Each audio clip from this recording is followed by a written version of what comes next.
자, 오늘은 1, 2개월 한 바퀴 돌리는 거 마지막 날이죠. 그래서 오늘 마지막 날은 뭐 나간다?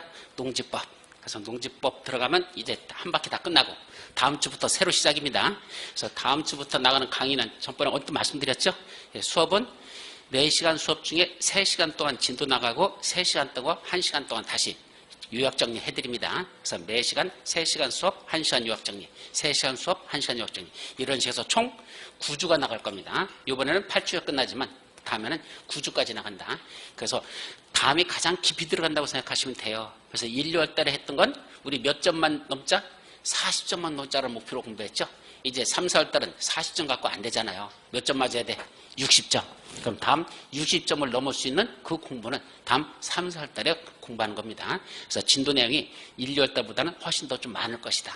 근데 1, 2월 달에 좀 공부한 게 바탕이 돼 있으면 거기다 조금씩 더해주는 거야. 그냥 원래 있던 거에다 조금 더하기, 거기다가 조금 더하기 이렇게 나가는 거기 때문에 1, 2월 달 공부가 좀 돼 있으면 따라가기가 쉬울 것이고, 만약에 1, 2월 달께 공부가 안 돼 있으면 뭐하죠? 수업이 조금 벅차실 거야. 그래서 조금 내가 수업 따라가기가 벅차다 싶으면 뭐 하는 게 좋겠다? 먼저 1, 2월 달 거, 그거 뭐 한 거라도 핵심 정리한 거 있었죠? 그거는 지난주에 공부했던 건 이번 주에 그걸 다시 핵심 정리해드린 거 있어요. 첫 시간에. 그 핵심 정리했던 것만 해도 한 번 먼저 듣고 그 다음에 수업에 들었으면 조금 더 낫지 않을까 아셨죠?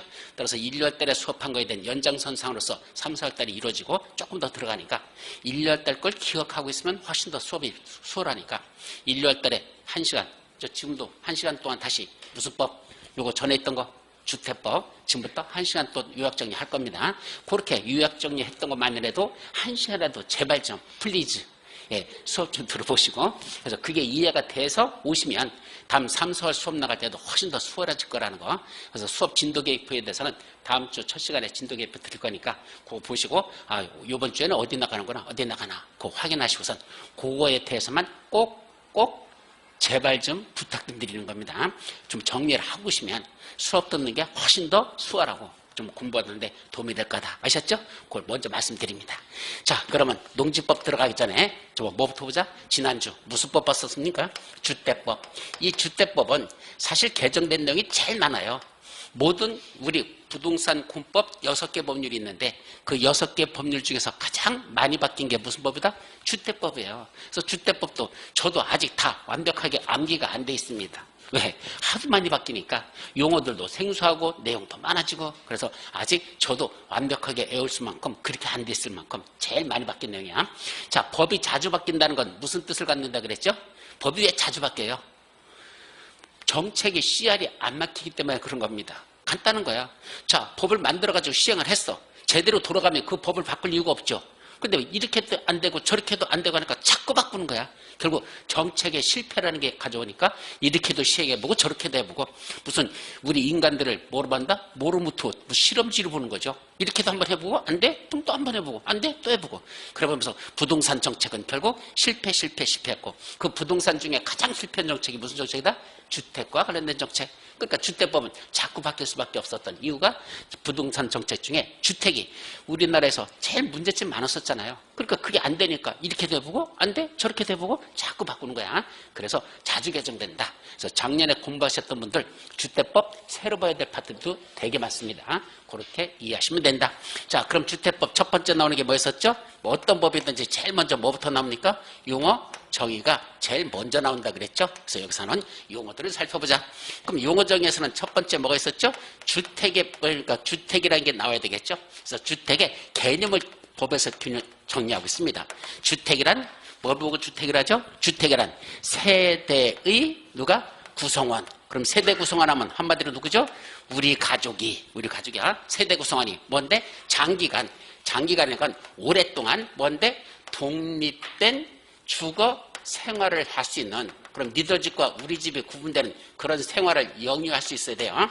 그래서 세대의 구성원이 장기간 독립된 주거 생활을 할 수 있는 뭐로 된답니까? 건축물의 전부 또는 일부 및 그 부속 토지를 말한다 라고 되어 있었죠. 그래서 건축물만 주택으로 보지 않고 그 부속 토지, 그 주택에 딸려있는 땅 있죠? 그것까지 두 가지를 다 뭐로 본다? 주택으로 보자라는 게 주택법에서의 주택의 개념이죠. 그래놓고 주택은 크게 보면 뭐로 나눠진다? 단독주택과 공동주택으로 구분됩니다. 단독주택, 공동주택. 그런데 이때 단독주택에는 몇 가지가 있을까? 우리 건축법에서는 4가지가 있어요. 단독주택에. 근데 주택법에서는 몇 가지만 단독주택으로 본다? 3가지만. 3가지 외우셔야 돼요. 협의의 의미의 단독주택. 두 번째, 다가구주택. 아니, 다중주택부터. 단독, 다중, 다가구. 요 3가지 단독주택만 주택법에서는 단독주택으로 보겠습니다. 근데 우리 건축법에 가보면 요거 말고 하나가 더 있었죠. 뭐가 있었죠? 공관, 대법원장 공관, 국무총리 공관, 대통령, 청와대도 공관이야. 다 뭐다? 단독주택이라고 건축법에는 되어 있는데 우리 주택법에서는 이거 단독주택에 들어간다 안 들어간다? 안 들어간다. 가장 큰 이유는 이것 때문에 그래요. 세대 구성원, 우리 가족이 독립된 주거생활을 하는 게 그게 주택이라고 그랬는데 공관은 대통령 내부만 거기서 살고 있습니까? 아니야. 비서진들도 같이 해. 그래서 거기는 주택의 기능 플러스 업무 기능도 같이 이루어지고 있는 거예요. 그래서 주택으로 보기는 좀 곤란하다. 그러면 빠지자. 또 공동주택에는 몇 가지가 있었죠? 우리 건축법에서는 4가지가 있습니다. 뭐뭐 있었죠? 아파트, 연립주택, 다세대 주택, 또 하나 기숙사. 거기는 기숙사까지 4가지가 있어. 근데 여기는 3가지만 있고 뭐는 빠진다? 기숙사는 우리 주택법에서는 공동주택으로 보지 않습니다. 가장 큰 이유는 기숙사는 누가 기거하는 거죠? 학생이나 또는 직장인들이 거기서 공동으로 기거하고 있는 거죠. 우리 가족이 독립된 주거생활을 한 게 아니야. 거기는 학생이나 직장인들이 있는 거죠. 따라서 주택법에서는 이걸 주택으로 볼 수 없다. 그래서 공동주택으로 쳐야 된다. 이것이 첫 번째. 자, 두 번째, 주택을 구분하는데 뭐로 구분하죠? 주택 구분하는 건 국민주택과 또 무슨 주택이 있다? 민영주택이란 개념이 있더라. 국민주택과 민영주택 이렇게 구분하는 방법도 있죠. 먼저 국민주택이 되기 위해서는 둘 중에 한 가지 요건을 갖추면 국민주택이 됩니다. 국민주택 둘 중에 하나를 갖춰라. 첫째는 누가 건설한답니까? 국가, 지방자치단체, 한국토지주택공사, 지방공사. 바로 얘들을 공공사업주체라 부르고 이 공공사업주체가 건설하는 주택 이것이 바로 국민주택이 될 수 있습니다. 또 하나 이런 국가나 지방자치단체, 토지주택공사, 지방공사가 아닌 민간건설사업체가 건설해도 좋아. 누가 건설하는지 묻지 않아. 얘들이 건설해도 좋고 민간건설사업체가 지어도 좋고 관계없어. 다만 무슨 자금으로 짓느냐? 그 자금이 중요하죠. 무슨 자금으로 짓는데 국가나 지방자치단체의 재정의 지원을 받거나 아니면 주택도시기금에 주택도시기금에 이 자금에 뭘 받았습니까? 지원을 받았습니다. 그래서 뭐 하는 거? 이건 건설만 하는 게 아니라 모두 들어간다? 개량하는 것도 포함된다. 건설 또는 개량되는 주택. 이것도 국민주택이 될 수 있습니다. 다만 이 2가지 공통점은 너무 크게 짓지 말라라는 2가지 공통점을 갖죠? 둘 다 얼마로 줘야 됩니까? 국민주택 규모 이하로만 건설해야 되지 너무 크게 건설하지 말 것. 그래야 국민주택이 된다. 그래서 국민주택이 되기 위한 요건은 첫째, 국가나 지방자치단체, 토지주택공사, 지방공사가 건설하되 국민주택 규모 이하로 지을 것. 아니면 누가 짓는 거 묻지 말고 무슨 자금으로? 국가나 지방자치단체 재정 지원을 받거나 또는 주택도시기금의 자금에 지원을 받아서 건설되거나 개량까지 해도 국민주택이 될 수 있는데 이것도 규모는 국민주택 규모 이하로 재야 된다. 그때 국민주택 규모라는 게 얼마 되냐? 요 개념 정리가 또 중요하다 그랬죠? 원래 국민주택 규모란 주거전용 면적으로 계산했을 때 단독주택은 호당, 공동주택은 세대당 이렇게 표현하는데 그 주거전용 면적 기준 얼마가 돼야 됩니까? 원칙은 85제곱미터 이하 되는 것. 요거를 국민주택 규모라고 얘기한다. 그런데 예외적으로 얼마도 있다? 100제곱미터 이하짜리도 국민주택 규모로 보는 경우가 있더라. 어떤 경우에 100제곱미터 이하죠? 요거는 첫째, 수도권에 속하지 아니하고 어디요? 수도권에 속하지 않아요. 그러니까 수도권이 아닌 어디죠? 수도권을 제외한 무슨 지역? 도시 지역이 아닌 수도권도 아니고 도시적도 아닌 나머지 지역 중에서 무슨 자 들어가는 지역? 읍자 또는 면자가 들어가는 행정구역. 수도권도 아니고 도시적도 아니면서 행정구역상 읍자, 면자 들어가는 지역. 여기서는 얼마까지도 가능하다? 100제곱미터까지를 국민주택 규모라고 하자. 따라서 수도권은 묻지도 말고 따지도 말고 국민주택 규모하면 얼마다? 85제곱미터 이하. 자, 용도지역상 도시지역이라고 있었죠? 도시지역, 관리지역, 농림지역, 자연개발지역. 그중에 무슨 지역 안에서는 도시지역에서는 역시 묻지도 말고 따지도 말고 국민주택 규모하면 85제곱미터 이하를 말한다. 수도권도 아니고 도시지역도 제한 나머지 지역 중에서 읍자, 면자 들어가는 여기서만 100제곱미터까지를 국민주택 규모로 한단다. 이렇게 국민주택 규모가 둘로 나눠졌었습니다.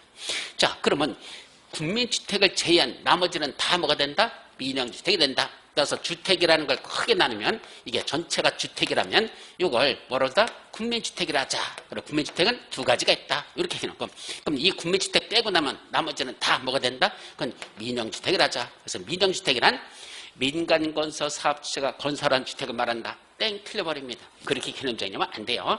민영주택이 뭐냐라고 물으면 국민주택을 제외한 주택을 민영주택을 한다. 그렇게 개념 정리를 소극적으로 하고 있다. 그랬었죠? 자, 이제 또 중요한 개념. 올해 시험 문제 영순위에 올라있는 거 뭐였었죠? 도시형 생활주택. 올해 시험 문제 영순위야.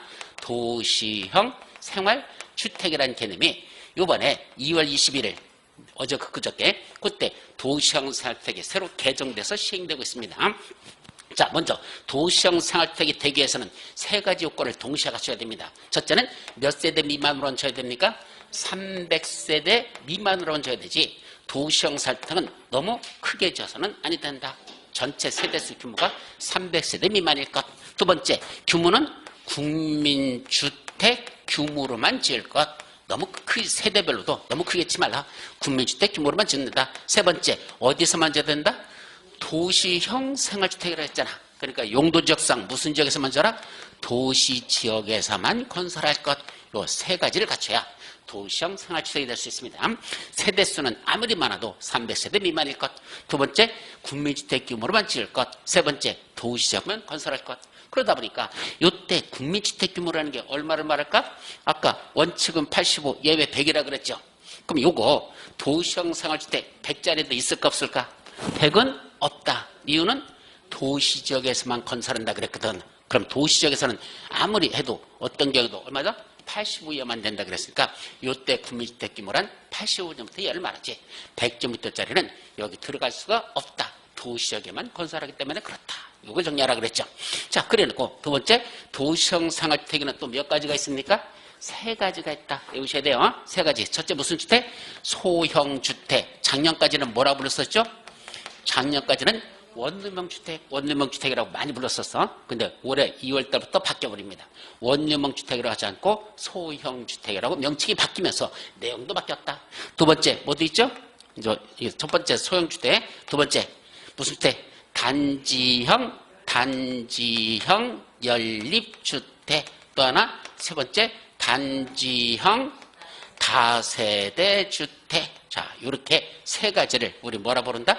도시형 생활주택이 난다. 그래서 도시형 생활주택에는 소형주택, 단지형 연립주택, 단지형 다세대 이 세 가지가 있다. 그 중에 핵심 요거였었죠. 자, 소형주택이 되기 위한 요건이 몇 가지가 있습니다. 자, 그 중에 첫 번째 소형주택이 되려면 주거전의 면적 얼마만 돼야 됩니까? 이 소형이라는 개념이 법에서는 얼마로 말이죠? 60제곱미터입니다. 작년까지는 50제곱미터 이하로 됐던 걸 60으로 바꾸면서 원룸이라는 말을 소형주택이라는 말로 바꾼 겁니다. 그래서 소형주택의 기준이 60제곱미터이기 때문에 이거는 주거전의 면적 아무리 커봤자 60제곱미터 이하로만 줘야 된다. 자, 두 번째, 독립된 주거생활을 할 수 있도록 그 안에다 무엇이 설치 된다? 우리 집이야. 옆집하고 구분돼야 돼. 그럼 독립된 주거생활을 하려면 이 안에 뭐하고 뭐는 반드시 써야 돼. 두 가지. 욕실하고 부엌. 그래서 욕실과 부엌이라는 이 두 가지는 독립된 주거생활을 하기 위해서는 반드시 갖춰야 될 것. 세 번째, 자, 주거전의 면적 얼마 미만인 거? 주거전의 면적 30제곱미터 미만밖에 안 되는 작은 소형주택은 60제곱미터 이하로 짓지만 더 낮춰서 30제곱미터 미만밖에 안 되는 건 어떻게 됩니까? 욕실과 보일러실을 제외한, 이건 욕실하고 보일러실을 제외한 그랬습니다. 그럼 욕실하고 보일러실은 뭐 하라는 얘기야? 별도에다 공간으로 만들어도 돼. 그걸 제외한 나머지 부분은 뭐로 만든다? 하나의 공간이 되도록 구성할 것. 다시 말하면, 자, 하늘에서 내려다봤을 때 우리 집 아니야. 여기다가 이 소형주택에서 이 면적이 30m 미만이라면 뭐는 막아도 된다? 여기 두 개는 막아도 돼. 여기 어디? 욕실. 이거는 보일러실. 그래서 욕실하고 보일러실은 별도의 공간으로 구성해서 문으로 다 들락거리면 되고, 나머지 공간 있죠? 요건 뭐 된다? 요건 하나의 공간이 되도록 구성해야 된다. 요것이 원래 뭐죠? 이게 원룸이라는 뜻이었었어요. 하나의 공간이죠. 이렇게 해야 됩니다. 근데 네 번째, 그럼 30제곱미터 미만이 아니고 30제곱미터 이상부터 얼마까지야? 60제곱미터 이하까지죠. 최대가 60이니까. 그럼 30제곱미터 이상부터 60제곱미터 이하. 그 사이에서는 요건 욕실과 보일러실을 제외하고 나머지 공간 있죠? 요 평번 요거를 뭐라 되니까 침실을 몇 개를 드릴 수 있습니까? 3개 이하. 여기다 침실을 드리는 걸 몇 개를 드릴 수 있다? 3개. 그래서 침실 1칸, 2칸, 3칸. 그래서 요거는 3개 이하의 침실과 그 밖의 공간으로 구성할 수 있다. 요것이 핵심입니다. 옛날에는 최대 투룸밖에 안 됐었는데 60제곱미터로 늘려주면서 투룸을 3룸으로 바꿔버렸어. 그러면서 최대 3개 이하의 침실을 구성할 수 있는데 이때 침실 한 칸 한 칸마다 최소 면적 얼마나 됩니까? 각각의 면적은 7제곱미터 이상 되도록 최소 각각의 방 침실 면적은 최소 7제곱미터 이상으로 이렇게 구성하되 최대 침실을 3개 이하까지 할 수 있습니다. 얼마일 때? 주거전 면적 30제곱미터 이상짜리들은 최대 64에서는 그렇게 크게 침실을 3개 드릴 수 있다. 근데 여기 침실이 몇 개 되는 거? 2개 생되는 거. 침실 수가 몇 개 된답니까? 침실 수가 2개 이상 되는 그러한 소형주택은 최소한 침실이 2개라고 했으니까 2개 내지 3개밖에 없지 뭐 많은 3개까지니까 침실이 2개 내지 3개. 즉 원룸이 아니고 투룸 또는 3룸 되는 그런 소형주택의 세대수는 전체 소형주택 전체 세대수의 얼마만 할 것? 3분의 1을 초과하지 아니할 것. 이렇게 돼 있어.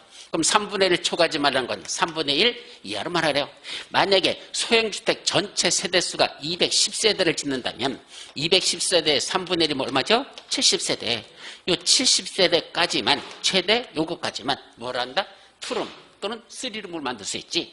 나머지들은 전부 다 뭘 하라는 얘기야? 원룸으로 만들어라 이거야. 그래서 하나의 같은 소형주택 내에서도 3룸, 투룸, 3룸 하는 건 너무 많이 만들지 말라. 전체 소형주택 세대수의 3분의 1까지만 하고 나머지 3분의 2 되는 그 용량은 전부 다 원룸으로만 구성하라 라는 그런 의미를 갖는다.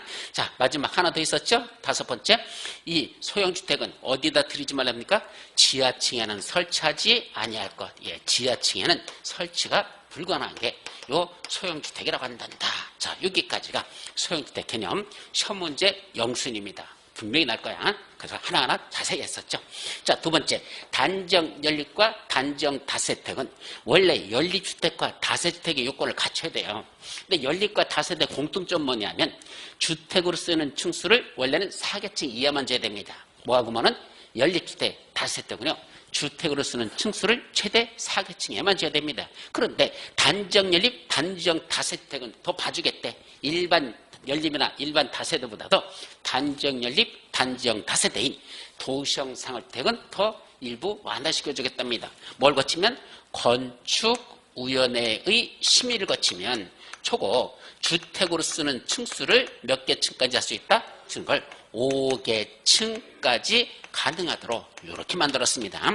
그래서 원래 주택으로 쓰는 게 5계층이면요 아파트여야 돼요. 근데 이건 아파트라고 부르지 않고 뭐라 부른다? 단정 연립, 단정 다세로 봐주겠다. 아파트로 보지 않고 이렇게 봐주겠다. 그렇게 법에서 만들었다는 거. 여기까지가 도시형상할때. 자, 또 용어 중에 뭐가 있었죠? 세대 구분형 공동주택 있었죠? 셋째야, 세대 구분형 공동주택이라는 게 있었다. 이 세대 구분형 공동주택은 뭐냐면 아파트 단지 안에 주택 단지 안에 101동, 102동, 103동, 104동, 105동, 106동 이런 식으로 아파트 단지가 있죠? 자, 동들이 있잖아. 이 중에 일부 동 아니야? 전부가 아니야? 그 중에 일부 동은 뭐 할 수 있단다? 이 속에 한 세대만 확대시켜보죠. 한 세대만 확대했더니 이게 한 세대 면적이야. 이걸 하나의 세대로 쓰지 않고 몇 개 한다? 세대를 구분해서 사용할 수 있더라. 즉, 한 세대가 아니고 두 세대로 이렇게 나눌 수 있다는 얘기입니다. 가운데 경계벽이라든지 연결문을 설치해가지고 이걸 2개 공간으로 구분할 수 있습니다. 이걸 뭐라 부른다? 세대를 구분하는 그런 공동주택으로 사용할 수 있더라. 그럼 이렇게 나눠놓고 여기는 누가 쓴다? 주인이 살고 요거는 누가 산다? 세입자한테 빌려주면 된다는 얘기죠. 따라서 구분되는 이 공간은 구분 소유할 수 없다라는 말이 중요해요. 구분 소유할 수 없다는 건 이건 팔아먹으면 안 돼요. 뭐만 줘야 돼? 세만 줘야 돼. 그래서 주인집, 새집 이렇게 쓰겠다는 얘기야. 이걸 세대구분형 공주택을 하죠. 근데 이 세대구분형 공주택은 두 개 세대로 나눠졌지만 법적으로는 몇 세대로 본다? 하나의 세대로 봅니다. 두 개 세대로 보지 않고 법에서는 하나의 세대로 보도록 되어 있습니다. 이게 세대구분형 공주택. 근데 이게 두 가지로 나눠져요. 첫째는 뭐였죠? 주택법상 뭐 받고? 사업, 계획, 승인 받고 뭐 하는 게 있죠? 건설되는 그런 세대구분형 공주택이 있고, 두 번째는 공동주택관리법상 행위 허가 등을 받고 행위 허가나 신고 등을 하고 뭐 하는 게 있습니까? 예, 이땐 설치하는 그런 세대구분형 공주택이 있더라. 자, 이게 무슨 말이라 그랬죠? 첫째, 주택법상 사업계획 승인받고 짓는 건 적어도 최소 30세대 이상 질 때, 여기다 짓는 이 면적이 30세대 이상 질 때, 그때는 주택법상 사업계획 승인받고 주택을 건설합니다. 그때 거기다 뭐 설치할 수 있다? 세대구분형 공주택을 이렇게 이 안에다 질 수 있다. 반면에 밑에 건 그게 아니고 이미 아파트가 지어졌어요. 그래서 건설할 때는 무슨 법을 정한다?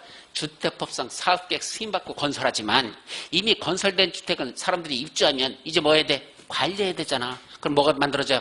입주자 대표회라는 거 구성되죠? 입주자 대표회. 또 관리사무소 들어오죠? 그러니까 그 사람들이 어떻게 관리할 것인지 그 관리와 관련된 법은 무슨 법이다? 그건 주택법이 아니라 공동주택관리법이라는 게 있습니다. 그럼 이미 아파트가 만들어진 거야. 다 졌는데 그걸 다시 뭐하자? 그 안에서 세대 구분하는 그런 행위 허가를 받고 설치를 하자. 세대를 구분하자요. 60평짜리 아파트 이미 젖어 있었어. 근데 그걸 다시 뭐하자? 이미 완공된 걸 세대 구분하는 그거를 설치하자. 그걸 설치하는 거야. 행위 허가도 받고 그걸 세대를 나누자. 어차피 노인네 두 분이 사시는 거 60평짜리 살아봤자 이제 그렇잖아. 나눠가지고 일부만 쓰고 나머지 일부는 세를 주자. 그렇게 나중에 하는 거. 요거는 처음부터 짓는 거. 요거는 이미 완공된 아파트 새로 세대 구분하는 거. 그런 두 가지로 나눠진다. 위에는 어떤 경우에 그렇게 할 수 있고 이제 법에 보면 이거 자세하게 나와요. 또 이것들 더 자세하게 나오는데 요거 아직까지는 외우라고 하지 않았어요. 이거 너무 복잡. 그래서 요거까지만 개념 정리만 하라 그랬었습니다. 여기까지. 그 다음에 이제 주택이 끝나고 나면 두 번째 뭐가 나오죠? 이제 주택에 대한 개념들이 이제 이 정도로 끝나고 두 번째는 뭐가 있었죠? 주택은 아닌데 주거시설로서 이용이 가능하게 했었죠. 뭐라 부른다? 준주택. 주택은 아니야. 즉 주택은 아닌데도 불구하고 주거시설로서 이용이 가능하대요. 주택같이 쓸 수 있대요. 몇 가지 있었죠? 네 가지. 첫째, 기. 두 번째, 다. 세 번째, 오. 네 번째, 노. 그래서 기다, 오, 노. 기어다니는 오노 새끼. 그랬었죠?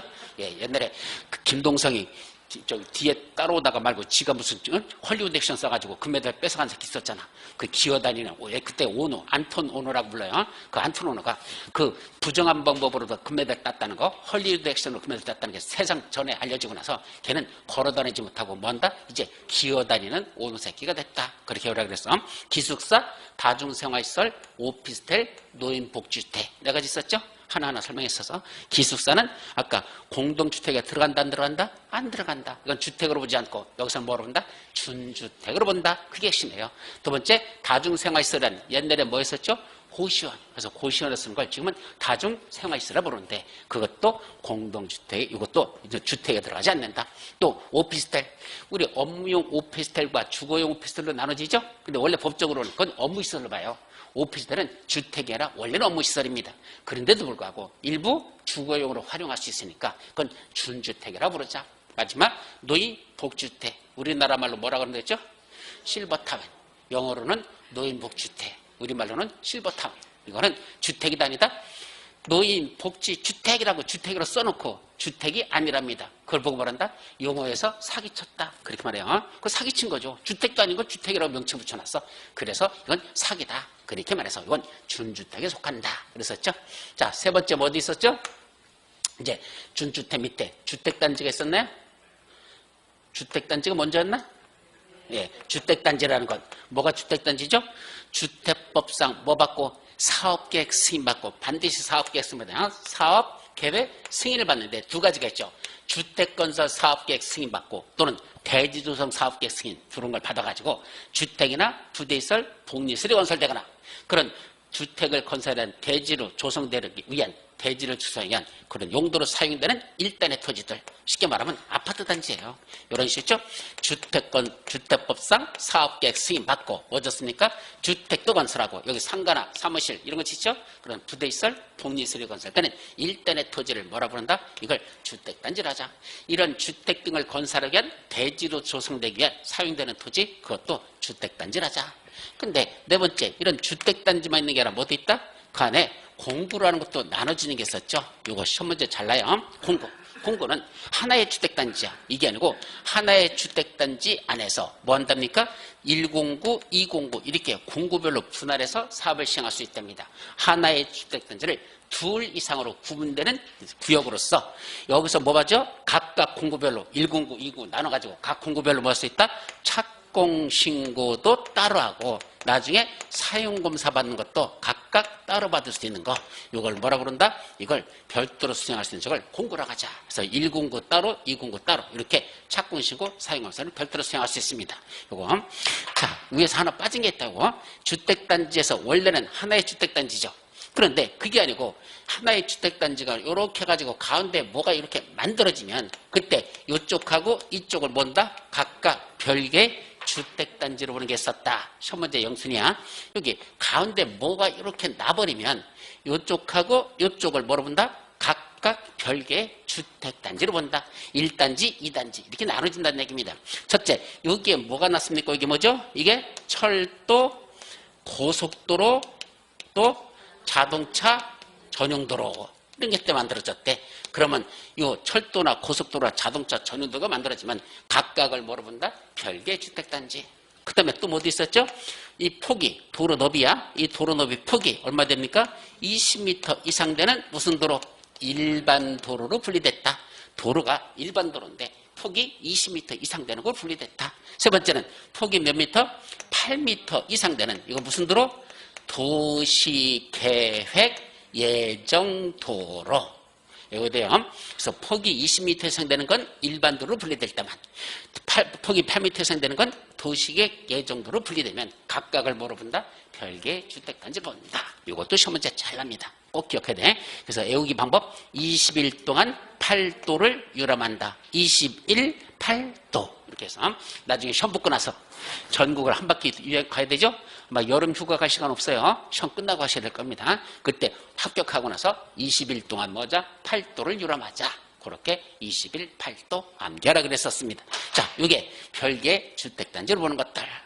자, 그 다음에 이제 뭐가 있었죠? 각종 시설들이 있었죠. 그래서 시설로서 뭐가 있었습니까? 부대시설도 있고, 또 복리시설도 있고, 또 기관시설도 있고, 또 간선시설도 있고, 요 시설 4가지가 있었습니다. 부대시설, 복리시설, 기관시설, 간선시설. 이렇게 4가지가 있었다. 그중에 첫 번째, 부대시설이란 주택에 딸린 시설. 아파트가 만들어지면 이 안에 꼭 있어야 되는 시설들, 이걸 주택에 딸린 시설이라고 부르고, 뭐가 있다? 첫째, 부대시설은 아파트에 꼭 있어야 되는 거. 주차장 없으면 차 어디서 세워? 있어야 되죠? 그래서 뭐도 있다 한다? 주차장이 있어야 돼요. 또 뭐도 있어야 되고, 관리사무소 있어야 되고, 또 담장도 있어야 되고, 또 주택단지 안에 차량 들어가려면 주택단지 안에 도로도 있어야 되죠? 주택에 도로도 있어야 되고, 또 각종 이 아파트 단지 안에는 각종 건축 설비들, 이 건축 설비들, 이런 것들은 부대시설에 들어간다. 반면에 복리시설, 있으면 생활하는데 주민들에게 편리한 시설들. 꼭 없어도 돼. 꼭 필요한 건 아니야. 이쪽은 꼭 필요하다고 보시면 되고, 이쪽은 꼭 필요한 건 아닌데 있으면 생활하는데 편리한 시설. 뭐라 부른다? 복리시설을 한다. 대표적인 뭐 있죠? 아파트 단지 안에 없어도 되는데 있는 것들이 있죠. 뭐 있죠? 상가. 아파트 단지에 다 상가 있는 건 아니잖아. 근데 어디는 좀 규모가 큰 데는 다 상가가 있죠? 그럼 상가를 뭐라 부른다? 근린생활시설. 그럼 아파트 단지 안에는 상가를 근린생활시설이라 부른대. 그 근린생활 있으면 좋은 거죠. 없는 것보다는 낫죠. 그죠? 아무래도 물건 사러 가기 편하니까. 근린생활시설. 또 유치원. 꼭 있는 건 아니지만 있으면 애들 키우는데 편리하고 좋죠? 또 유치원 안에 뭐 있어? 어린이 놀이터 같은 것들. 그죠? 또 경로당. 있으면 좋죠? 경로당. 또 주민 운동시설 이런 거. 근린생활시설, 유치원, 어린이 놀이터, 경로당, 주민 운동시설 등등 이런 걸 뭐라 부른다? 복리시설이라고 부르자. 자, 기관시설이라는 건 우리 기반시설이라고 배우셨죠? 기반시설. 사람이 사는데 꼭 필요한 시설하고 국토법에서 배웠어요. 기반시설. 그 중에 아파트 단지에 꼭 있어야 되는 기반시설 이렇게 생각하면 돼요. 기반시설이란 우리 아파트 생활할 때 꼭 있어야 되는 그런 기반시설을 뭐라 부른다? 기간시설. 뭐가 있을까? 도로, 상하수도, 또 전기시설, 가스시설, 통신시설, 또 지역난방시설 이런 것들은 아파트에 꼭 있어야 되죠. 그래서 아파트에 이런 것들은 다 뭐라 부른다? 이거는 기간시설이라 부르자. 근데 주택단지 안에 이제 그림을 그리면 이렇게 나왔죠.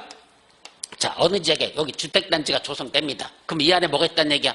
기간시설이 있죠. 뭐뭐 있어요? 아파트 단지 안에 도로, 상하수도, 전기, 가스, 통신시설, 지역난방시설 들어가죠. 그럼 이거 어디서부터 들어가? 저 밖에 있는 데서부터 여기까지 끌어들이잖아요. 그죠? 아파트 단지 밖에서 그걸 끌어들입니다. 그럼 아파트 단지 안에 있는 건 뭐라 부른다? 기간시설. 저런 것들은 아파트 단지 밖에 있는 것들을 뭐라 부른다? 그것도 다 기간시설. 근데 주택단지 안에 있는 기간시설과 주택단지 밖에 있는 같은 종류의 기간시설. 도로면 도로, 상하수는 상하수도. 그죠? 그 같은 종류의 기간시설을 뭐 했다? 연결시키는 시설들. 이렇게 연결한 시설. 이걸 뭐라 부른다? 이걸 간선시설이라 부른다. 그래서 이걸 연결하는 시설이라는 뜻이야. 그걸 간선시설이라 부른다. 기간시설과 기간시설을 연결한 것. 그 시설을 간선시설이라 부르자. 이렇게까지가 개념 정리에서 나왔었죠. 또 이제 뭐도 있었어요? 마지막.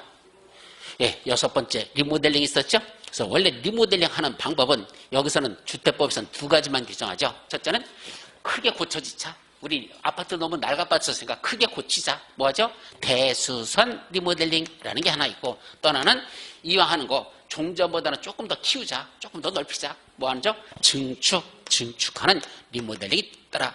대수선 리모델링과 증축 리모델로 나눠집니다. 그런데 이 증축은 또 2가지가 있죠. 우리 25평 아파트로 살고 있는데 조금 좁으니까 베란다 쪽을 펴가지고 30평으로 늘리자. 뭐죠? 세대별 증축. 각 세대별로 그 면적을 25평을 30평으로 늘리자. 이게 세대별 증축 리모델링을 합니다. 아니 세대수를 늘리자. 왜냐면 리모델링 하려면 돈이 들어가잖아. 근데 그 돈은 누가 부담해야 돼? 그 안에 있는 주인들이 자기들이 자기 집 들어갈 비용 지들이 다 부담해야 되잖아. 너무 부담이 크죠? 그러니까 아파트 위에다 뭐자? 새로 세대를 더 짓자. 그럼 세대 더 진 건 뭐 하면 돼? 그럼 분양하면 되잖아. 그럼 일반 분양하면 건축법보다도 분양가가 더 비싸니까 그만큼 차액 돈이 남죠? 그 들어온 수익 가지고 뭐 하는데 보태 쓰자? 리모델링 하는 비용에 보태 쓴다면 여러분들의 자기 분담금이 뭐 한다? 줄어들 수 있다. 그러잖아. 따라서 뭐 할 수 있단다? 첫째는 세대별 증축도 가능하고 세대수를 뭐 하는 거? 증가하는 거. 세대수 증가형 증축 리모델링. 그래서 세대수 증가형 증축 리모델링이 있더라. 이 중에 뭐 세대별 얼마까지 늘릴 수 있느냐? 이건 나중에 정리해야 돼. 첫 번째 거의 안 나니까. 근데 가장 많이 하는 게 이거죠. 세대수를 증가할 수 있더라. 이때 몇 세대까지만 증가할 수 있을까? 기존 세대수의 15% 이내에서 증가할 수 있습니다. 우리 아파트 단지의 기존 세대수가 1000세대라면 1000세대에 얼마? 15%니까 얼마죠? 예, 150세대. 따라서 15% 이내에서만 세대수를 증가시킬 수 있다는 게 첫 번째 중요하고, 이것 때문에 우리가 리모델링 잘 안 한다 그랬잖아. 리모델링 하려니 차라리 뭐죠? 부시고 새로 짓자. 그럼 리모델링은 기존에 있는 걸 그대로 살려서 고쳐지자는 게 리모델링이고, 그 다음에 부시고 아예 새로 짓자는 건 뭐라 그랬죠? 재건축. 그건 정비사업으로 간다 그랬어요. 그래서 사람들이 리모델링을 선호하는 것보다는 재건축을 선호하는 가장 큰 이유가 뭐다? 바로 요거요. 세대수 증가에 관한 문제입니다. 이 증축 리모델링은 아무리 해봤자 세대수 몇만만 증가시킨다? 기존 세대수의 15%밖에 안 돼요. 1000세대 해봤자 1150세대, 150세대밖에 못 늘립니다. 근데 현재 요새 진행되는 재건축 보십시오. 대부분이 옛날에 있던 규모가 좀 한 15층짜리 되는 것들, 이거는 몇 층까지 올리더냐? 이번에 압구정동에 낮잖아요. 50층까지 올리잖아. 그럼 15층짜리 있던 걸 50층으로 올리면 몇 배로 늘어난 거야? 3배가 넘게 늘어났잖아. 그러니까 세대수도 물론 동간거리가 이제 올라가는 것만큼 동간거리가 멀어져. 그러니까 그렇게만큼 뭐 세대수가 3배로 늘어나는 거 아니야. 어느 정도 늘어난다? 거의 2배가 돼버립니다. 그럼 거의 1000세대였으면 몇 세대를 지을 수 있어? 2000세대를 짓습니다. 그러면 세대수 증가가 몇 %야? 100%죠.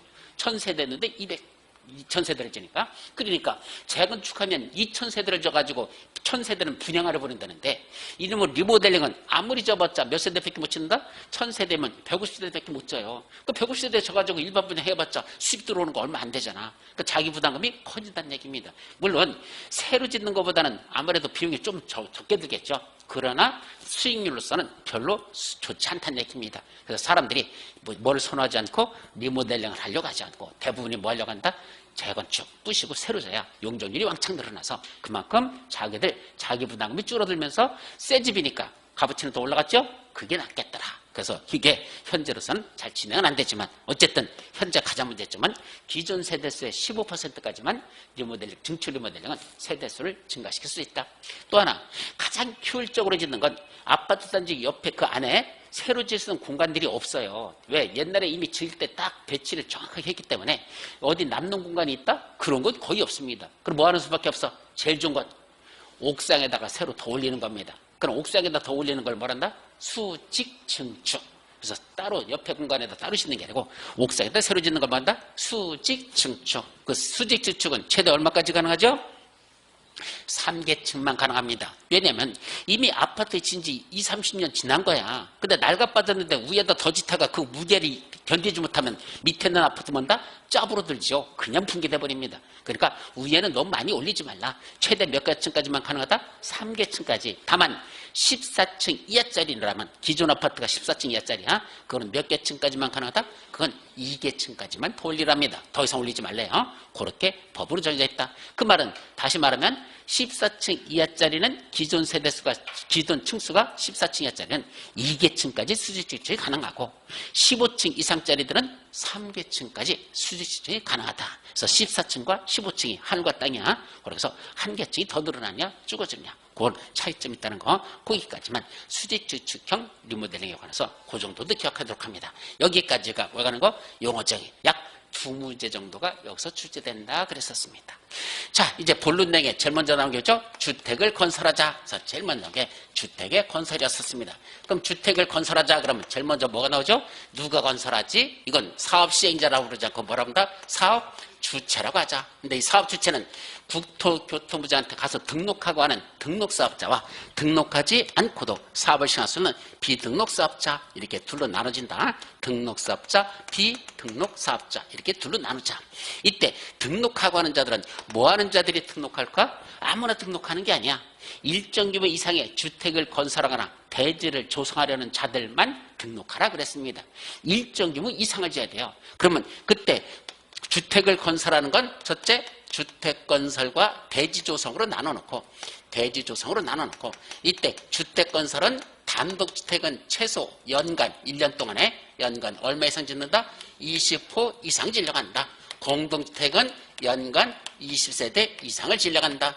예외적으로 30세대 이상도 있어요. 여기 예외 30세대 이상 도시형 생활주택 같은 건 30세대 이상 질 때 그때 뭐가 필요하다? 등록해라 가라. 조금 짓는 건 등록할 필요가 없어. 뭐만 1년 동안에 내가 20호 또는 20세대 이상 짓는다는 건 그걸 업으로 하겠다는 얘기야. 직업으로 하겠다는 얘기야. 그 직업으로 하려면 취미로 하는 게 아니기 때문에 뭐라는 얘기야? 등록을 하고 그런 업을 수행하라. 그런 주택건설 사업을 하라 이 소리죠. 반면에 대지수성은 연간 1년 동안에 얼마? 1만 제곱미터 이상 대지를 조성하려고 한다. 그런 자들은 다 등록을 할 것. 자, 그런데 이런 규모로 짓는데 등록 안 해도 되는 사람이 있어. 이걸 뭐한다? 비등록 사업자. 끝발이 있는 자들이 대부분입니다. 누구는 있을까? 첫째, 국가, 지방자치단체, 토지주택공사, 지방공사. 이런 자들은 등록하지 않아도 됩니다.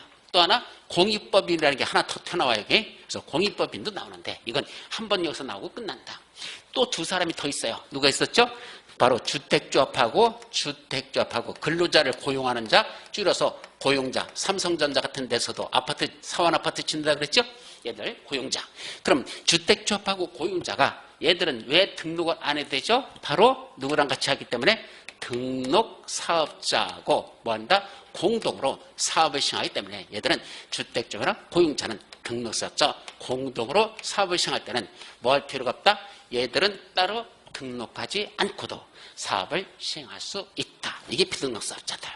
그럼 사업주체 중에서 제일 중요한 게 누가 있었죠? 바로 주택조합이라는 게 있었습니다. 그래서 주택조합에 관한 것들이 여기까지 쭉 나오는데 간단하게 정리하죠. 주택조합은 몇 가지가 있습니까? 세 가지가 있습니다. 뭐 있죠? 첫째, 지역주택조합. 두 번째, 직장주택조합. 세 번째, 리모델링 주택조합. 이렇게 조합은 세 가지 종류가 있다. 지역주택조합, 직장주택조합, 리모델링 주택조합. 이걸 합쳐서 뭐라고 한다? 주택조합이라고 부른다.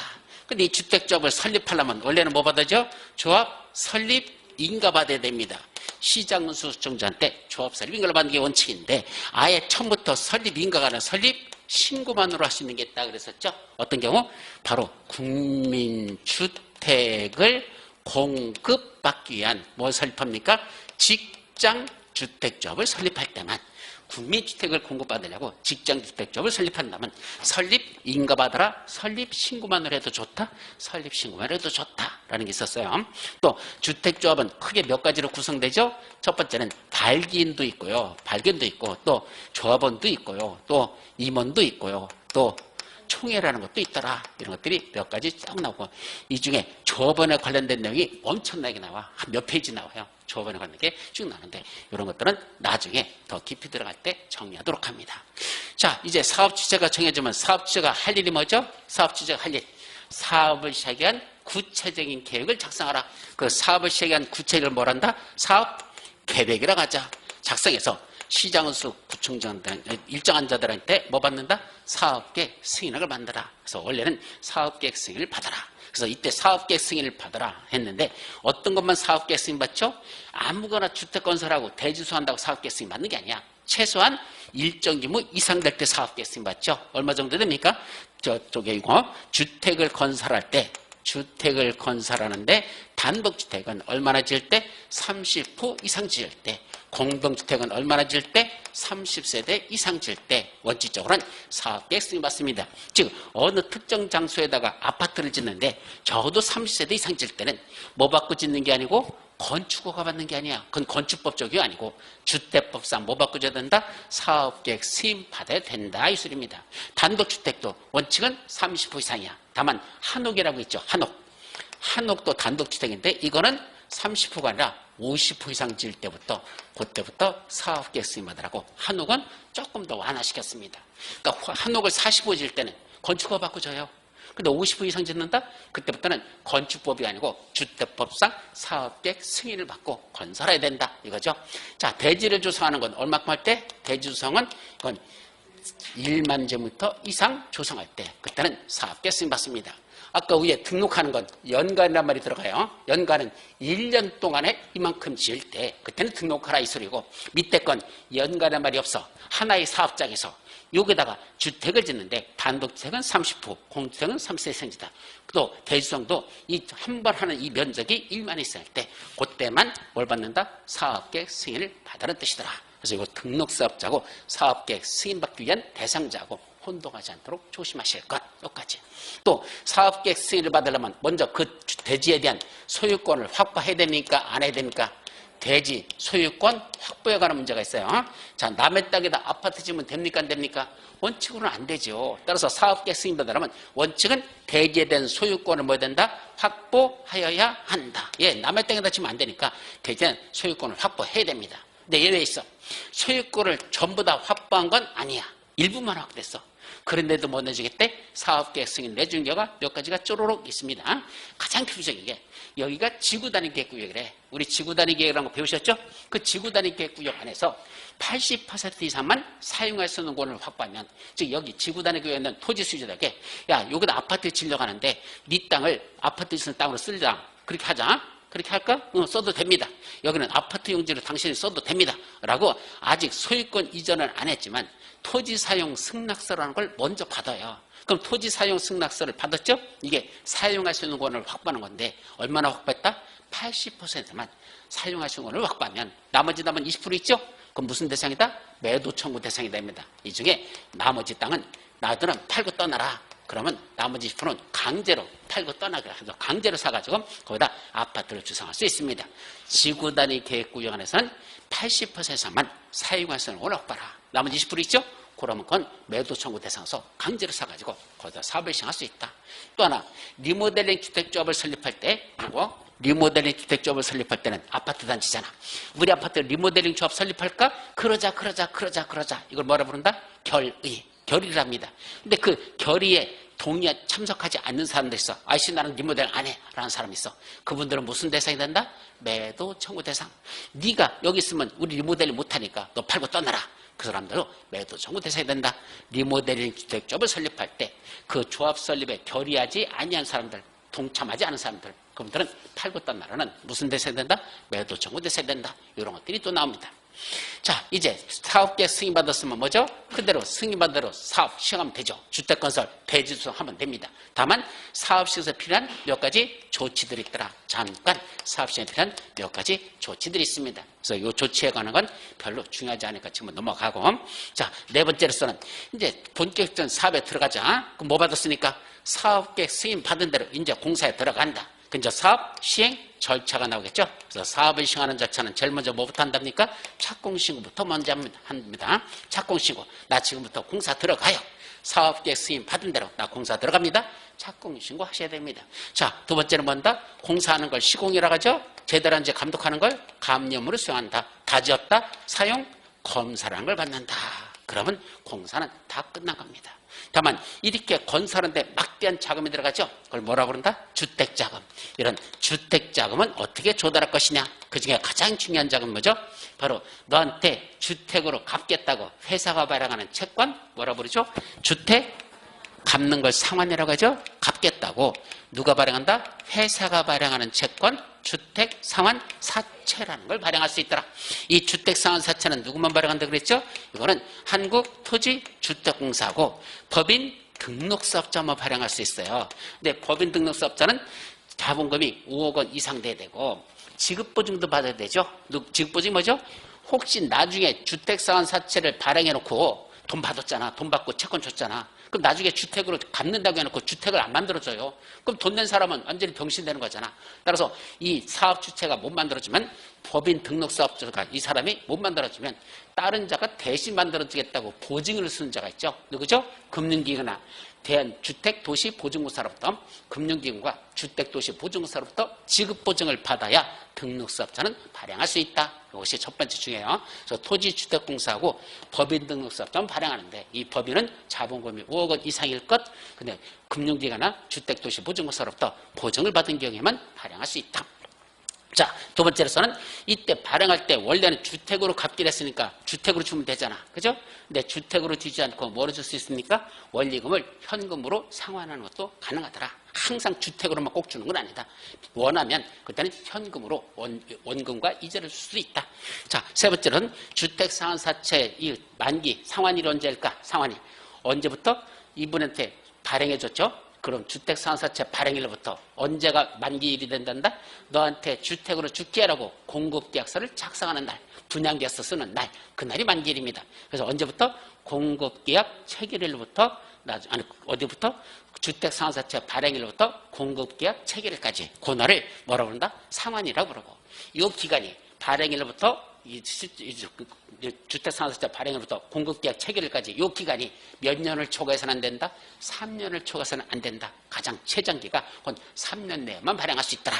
자, 문제는 법인 등록사업자가 발행했다가 이 사람의 등록이 말소됐대. 망해버렸죠. 그러면 그 발행했던 휴지 조각이 이 사채는 휴지 조각이 됩니까? 계속 유효합니까? 예, 법인 등록사업자의 등록이 말소됐어. 중간에 회사가 망해버렸어. 그럼 채권만 발행해놓고 망했잖아. 그럼 채권 산 사람들 종이 축지만 갖고 있잖아. 이거 어떻게 해야 돼? 효력에는 영향을 미치지 아니한다. 왜 영향을 미치지 않는다? 유효하다? 유효하다는 뜻이야. 왜 유효하죠? 아까 그 금융기관 또는 금융기관 주택도시보증공사로부터 뭐 받았어? 지급보증 받았죠? 걔들이 대신 만들어준다고 했잖아. 그러니까 회사는 망해도 보증승자가 있으니까 그 채권의 효력에는 영향을 미치지 아니한다. 그런 것들이 주택상환사채와 관련된 핵심적인 내용들이었습니다. 여기까지가 뭐에 가는 거? 주택의 건설에 관한 건 이 정도만 정리하자. 자, 이제 건설된 주택을 먼저 제대로 공급하자. 그래서 마지막에 주택의 공급에 관한 것들이 있었죠. 그래서 주택의 공급은 크게 보면 첫째는 뭐가 있죠? 주택을 공급한다는 건 공급이란 용어는 우리 공법에서 무슨 뜻을 갖는다고 했죠? 두 가지라 그랬어. 공급한다는 얘기는, 준다는 얘기는 첫째, 돈 받고 파는 거 뭐라 부른다? 분양. 돈 받고 파는 거 분양. 또 하나, 돈 받고 빌려주는 거. 일정 기간 동안 우리 집 써 하고 빌려주는 거 뭐죠? 임대. 그래서 분양과 임대를 합쳐서 여기 공법에서는 뭐라 부른다? 공급이라는 용어를 쓴단다. 그럼 제일 많은 게 분양이죠? 주택을 분양하는 거야. 그럼 분양하려면 제일 먼저 뭐부터 해야 돼? 입주자를 모집해야 되죠. 자, 분양받을 사람은 오세요. 이걸 뭐라 부른다? 입주자 모집입니다. 원래는 사업계획 승인받고 나서 입주자를 모집합니다. 사업계획 승인단.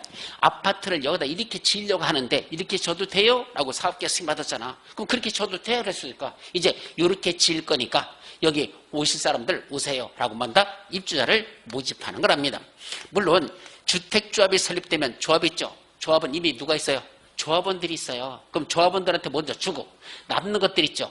그 남는 것들이 입주자 모집, 즉 일반 분양으로 가는 겁니다. 그건 일반 분양이야. 그래서 조합원 분양은 먼저 주고 남는 것들은 일반 분양, 그것도 입주자 모집에 들어가는 거죠.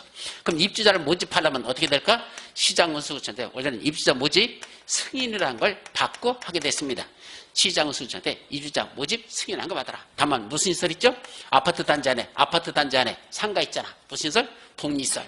그 상가 같은 건 분양할 때는 승인받습니까? 신고만 해도 됩니까? 그건 신고만 한 것도 할 수 있더라. 다만 입주자를 모집하는데 그 사업 주체가 누구다? 공공주택사업자랍니다. 그럼 공공주택사업자는 누구죠? 그죠? 아까 말한 국가라든지 지방자치라든지 토지대권사라든지 지방군사라든지 저런 공공사업 주체들 있죠? 바로 쟤들을 공공주택사업자라고 부르는데 이 자들은 승인 받습니까? 안 받습니까? 안 받는다. 복리시설, 상가 신고하고 그 분양합니까? 신고하지 않고 합니까? 아니 된다. 공공주택사업자들은 승인을 받거나 신고하지 않고 그런 주택을 공급하기 위한 입주자를 모집하거나 복리시설 입주자를 모집할 수 있다. 이것도 중요한 거죠. 두 번째는 뭐가 있어요? 분양가 상한제 적용주택. 이때 분양가 상한제라는 건 너무 비싸게 받지 말라. 이게 분양가 상한제 적용주택이라고 그랬죠? 너무 비싸게 받지 말래요. 그럼 어디서만 분양가 상한제를 적용할까? 아무거나 다 분양가 상한제가 아니야. 첫째는 어디에서 하죠? 공공택지. 공공택지라는 걸 분양할 때는 분양가 상한제가 적용된다. 두 번째, 공공택지, 외유택지 중에서는 세 군데에서만 분양가 상한제를 적용합니다. 첫째는 도심 공공주택 복합지구, 도심 공공주택 복합지구. 두 번째는 주거재생 혁신지구. 세 번째는 국토교통단위, 국장이 주거정책심의위원회의 심의를 거쳐서 지정하는 지역, 국장이 지정하는 지역, 이런 데서는 분양가 상한제라는 걸 적용한다. 다만 이런 데서 공급하는데도 불구하고 분양가 상한제가 적용되지 않는 주택들이 몇 가지가 있습니다. 어떤 것들은 분양가 상한제를 적용하지 않는데요. 원래 6가지가 있는데 여러분들 4가지만 지금 외우라고 표시했었어요. 첫째는 요새 저기 강남에 보니까 도시형 생활주택 분양가가 얼마라 그랬죠? 7,800만 원. 분양가가 평당 7,800만 원이래. 그럼 10평짜리 싸도 얼마야? 7억 8천, 거의 8억짜리죠. 도대체 무슨 놈의 분양가가 거의 1억에 육박할 정도로 올라가더냐? 이유는 분양가 상한제가 적용되지 않기 때문에 수요만 있으면 아무렇게나 가격 붙여가지고 팔아쳐먹어도 상관이 없다는 얘기입니다. 그걸 무슨 주택을 한다? 도시형 생활주택. 이게 그래서 분양가가 7,800만 원, 평당 7,800만 원, 참 돌아버립니다. 어쨌든 도시형 생활주택은 분양가 상한제를 적용하지 않기 때문에 그냥 얼마든지 그냥 분양만 된다면 가격은 그 공급 사업 주체 마음대로 붙여도 된다. 이런 꼴입니다. 이거 제가 볼 땐 규제해야 됩니다. 법적으로. 근데 아직은 안 하고 있습니다. 두 번째는 어디 있는 거? 경제자유구역. 경제자유구역 안에는 일정한 공동주택들은 분양가 상한제를 적용하지 않습니다. 세 번째, 어디 안에 있는 거? 관광특구. 이거 시험 문제 여러 번 났었어요. 관광특구 안에서 주택을 짓는데 얼마짜리 규모로 짓습니까? 첫째는 층수가 50층 이상 되거나 또는 높이가 200m야 150m야.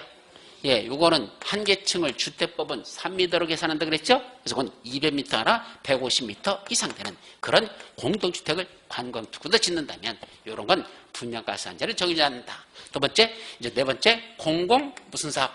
재개발. 그래서 재개발 중에 공공재개발 사업이라는 게 있는데 그 공공재개발 사업의 시행되는 이런 것은 분양가 상한제를 적용하지 않는다라는 게 있었습니다. 자, 그 다음에 분양가 상한제는 국장이 지정하는 지역에서는 언제부터 적용되죠? 국장이 분양가 상한제 적용 지역이라고 지정 공고한 날 이후 최초로 뭐하는 거? 입주자 모집 승인 신청이 들어온 거. 최초로 입주자 모집 승인 신청이 들어온 그거부터 분양가 상한제를 적용된다. 또 하나 분양가 상한제에서 하나 더 있는 게 있죠. 일정 기간 동안 뭐 해야 된다? 거주 의무라는 게 있습니다. 아파트 분양받았으니까 일정 기간 동안은 그거 세줘서는 안 돼. 네가 들어가서 일단 3년 또는 5년, 3년 또는 2년 이런 일정 기간 동안 거기서 네가 거주해야 되지. 그거 아파트 분양받고 바로 처음부터 세주는 거 이거는 용납이 안 돼. 만약 그런 짓 하면 바로 사업주체가 다시 되살아갈 수 있도록 법에서 그렇게 만들어 놓겠습니다. 그때 거주 의무는 어디에서만 거주 의무라는 게 적용되죠? 첫째는 수도권에 있는 분양가 상한제 전태. 수도권에 있는 거, 수도권에 있는 분양가 상한제. 이거는 구입했으면 어떤 때는 5년, 어떤 때는 3년, 어떤 때는 3년, 어떤 때는 2년. 5년, 3년, 2년 동안 거기에 거주하고 있어야 돼. 공공택지냐, 공공택지가 왜냐 나누죠. 하여튼 복잡해. 아직 내오지 마, 숫자는. 두 번째, 어디에 있는 거? 두 번째는 수도권에 있는 뭐라고? 분양가 상한제 전태. 두 번째는 어디에 있는 거? 저 세종시에 뭐겠죠? 행정중심 복합도시, 그 행정중심 복합도시라는 저 세종시에 있는 정부중앙청사 있는데, 거기 있는데 행정중심 복합도시에서 뭐 하는 게 있었죠? 거기에 복합도시에 투기 과열지구가 돼 있어. 투기 가지고 그 투기 가지고에는 일정한 특별 공급받은 그 공무원 같은 사람들, 이분들은 일정 기간 동안 이건 전매하지 말랍니다. 원래 기간은 3년이야. 거기는 3년 동안 전매 못하게 됐습니다. 이거 딱 하나야. 그다음에 세 번째 어디에 있는 거? 공공택지 외의 택지에서 뭐 하는 게 있었죠? 공공재개발 사업. 공공재개발. 요거는 원래 2년입니다. 2년 동안은 전매하지 안 돼. 거기서 들어가 살아야 되지. 살지 않고 다른 세줬다가는 그거는 다시 뺏길 수 있다. 그래서 그동안 냈던 입주금에다가 이자 붙어가지고 그만 돌려받지 현 시세는 전혀 챙길 수 없도록 만들어 놓은 게 일정에 동안 거주해야 되는 의무들이 있더라. 이러고 있었죠. 자, 이제 두 번째로서는 공급질서를 교란하지 못하도록 해서 공급질서 유지 방안이라고 해서 두 가지가 있어요. 공급질서와 관련돼서는 몇 가지가 있다? 유지하기 위해서는 두 가지. 첫째는 일정 기간 동안 니들이 공급받은 일정한 지위나 자격이 있어요. 예를 들면 여러분들 아파트 분양받으려고 아까 조합원지 있었잖아. 지역, 직장, 주택조합원 지위. 원칙적으로 타인에게 이전 양도 안 됩니다. 또 주택청약 종합저축이라는 여러분들 입주자 저축증서 있죠? 이거 함부로 타인에게 이전 양도 안 됩니다. 그 이전 양도는 딱 하나밖에 없어. 본인이 돌아가셔가지고 상속시키는 거. 그거 얘는 타인에게는 이전 양도 못하는 게 여러분들이 가입한 입주자 저축증서 주택청약 저축입니다. 또 하나 여기 아까 주택자금 중에 주택상환사채 있죠? 이런 것들은 타인에게 함부로 이전 양도하면 된다? 안 됩니다. 이걸 공급질서를 뭐 하지 말라? 공급질서를 교란하지 말라. 공급질서 교란 행위 금지라는 게 있는데 이때 각종 그런 지위나 증서를 함부로 타인에게 양도, 양수, 알선, 광고 네 가지를 해서는 아니 된다. 다만 첫째는 상속으로 해서 내려가는 거 그건 어쩔 수 없잖아. 돌아가셨는데 상속은 어쩔 수 없이 이루어지니까 그건 괜찮아. 또 하나 있었죠. 아까 뭐하고 주택상환사채 요거하고 입주자저축증서 있죠. 그걸 뭐 해서 담보로 해가지고 대출 받아가지고 쓸 수 있어. 여러분들이 주택청약 종합저축 가입했는데 내가 3천만 원 이미 들어간 돈이 있어. 갑자기 돈이 필요해. 그거 꼭 해약해야 합니까? 아니야, 해약 안 해도 돼. 그냥 그 돈에서 90% 정도까지는 대출이 가능해요. 그럼 대출하면 거기 뭐가 설정돼? 저당권이 설정되잖아. 따라서 저당권 설정되는 건 된다 안 된다? 그건 괜찮아. 그리고 나중에 썼다가 나중에 뭐 하면 돼? 갚으면 되잖아. 그럼 나는 해약 안 하고도 계속 그 청약 통장을 계속 유지할 수 있다. 그런 것들은 뭐가 하다? 가능하더라. 이것이 핵심 포인트죠. 또 하나는 공급하고자 하는 사업 주체가 건설회사들이 함부로 무슨 짓 하지 말라? 지들이 공급받을 수 있는 것 가지고 있는 건 그것들 뭐 하지 말라? 그걸 현재 건설되고 있는 주택, 조성된 대지 함부로 자기 명의로 떼서 담보대출 받는 거 된다 안 된다? 안 된다. 뭐 하지 말라? 저당권 설정 등을 함부로 하지 못하도록 저당권 설정 등을 제한하는 게 있습니다.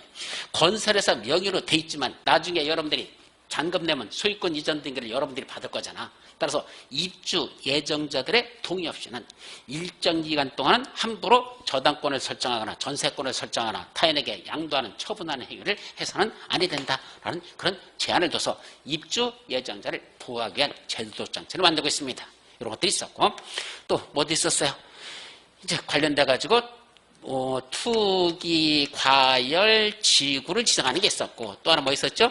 조정, 대상, 지역이라는 걸 지정하겠다.